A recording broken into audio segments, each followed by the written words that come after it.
Cédric Cornet, bonjour. Bonjour. Que vous inspirent les grandes manœuvres autour des élections sénatoriales? Ben, ces grandes manœuvres, elles m'inspirent pas grand-chose parce Ouais. que aujourd'hui, c'est pas d'aujourd'hui que ces grandes manœuvres ont commencé. Ça fait déjà bien un an et demi.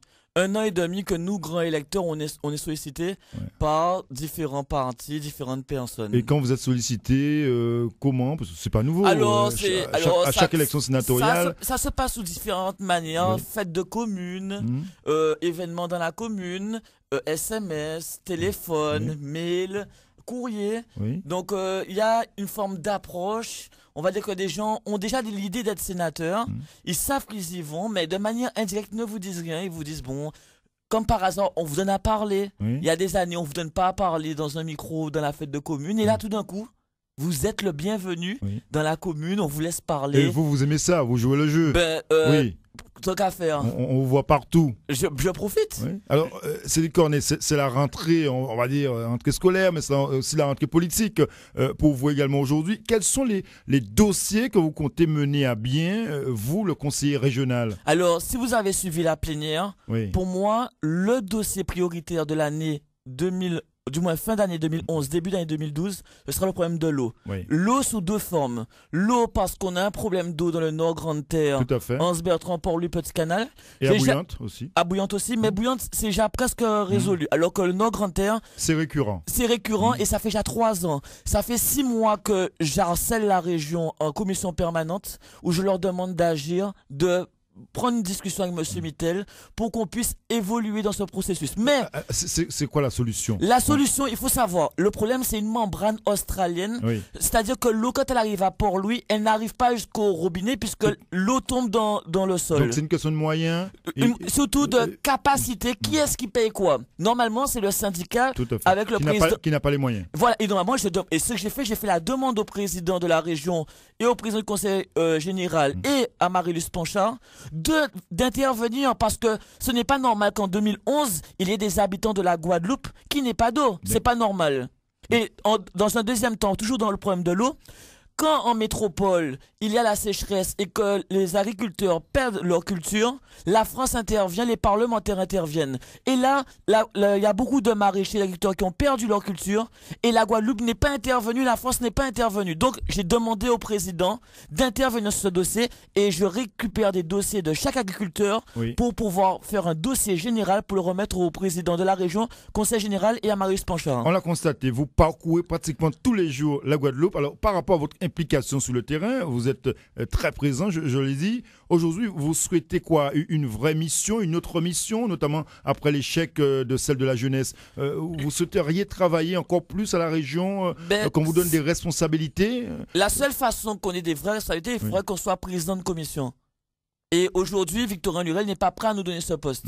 Parce que tout simplement, comme l'UMP, comme le PS, il ne croit pas que les jeunes Guadeloupéens ont un avenir en Guadeloupe. Alors, comme nous, on a cette envie de travailler, on le fait sous le terrain.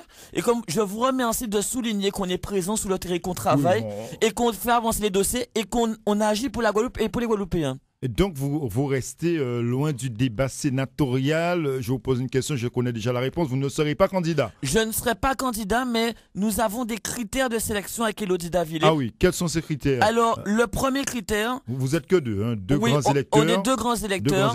On a 3 choix. Vous n'avez pas fait basculer le vote, ça c'est clair. Le premier choix qui correspond à notre combat politique, c'est comment renouveler la classe politique et comment mettre des jeunes compétents qui vont pouvoir apporter une vraie, idéologie à tous les jeunes qui nous regardent, qu'on serve d'exemple pour qu'eux aussi, ils croient dans l'avenir. Des jeunes candidats, il n'y en a pas pléthore. Pour moi, il y en a aujourd'hui, il n'y en a qu'un seul qui représente cette nouvelle génération, c'est Dominique Théophile. Et nous croyons en lui pour être le prochain sénateur. Et ce qui se passe à gauche, sous le socle de gauche, qui n'arrive pas à trouver un accord. Pour nous, tout ça, c'est de la démagogie. Parce qu'il y avait soi-disant une synergie entre Gillot et Lurel. Nous voyons bien que c'était de la blague et que ça servait à rien. Donc aujourd'hui, nous préférons croire dans de nouvelles opportunités. Peut-être que nous ferons jouer la solidarité gozérienne. On a cet objectif puisque on fait jouer la solidarité abimienne avec Jacques Gillot, vous voulez dire. Oui, bien sûr, on va jouer ce rôle. Pourquoi? Parce que j'ai toujours voulu que dans ma commune, on soit unis. Cédric Cornet, aujourd'hui, quelles sont vos ambitions politiques? On sait que vous dénoncez beaucoup de choses. Quels sont vos objectifs? Mon objectif... Quand vous parcourez tout le Nord-Grande-Terre, c'est quoi? C'est vos pensées législatives? Mon objectif... Pensez à quoi? Monsieur Planté, mon objectif, il est simple. Donner espoir à tous ceux qui nous écoutent sur RCI maintenant. Oui. Et la Guadeloupe. C'est-à-dire que pour moi, aujourd'hui, on vit dans le manque de confiance. Donc, l'économie en pâtit à cause de ça. Mon objectif, avant même d'avoir un intérêt personnel, c'est l'intérêt pour l'intérêt général et pour la Guadeloupe. Donc, il faut déjà avoir la confiance de la population, des électeurs. Donc, voilà, travailler. Voilà mon seul objectif. Après on verra si... il y a la confiance qui suit. Et à ce moment-là, s'il faut se présenter dans une élection, eh bien, j'irai. Mais pour le moment, c'est le travail, l'assiduité. Je rappelle, j'étais tout seul à la plénière, à la minorité.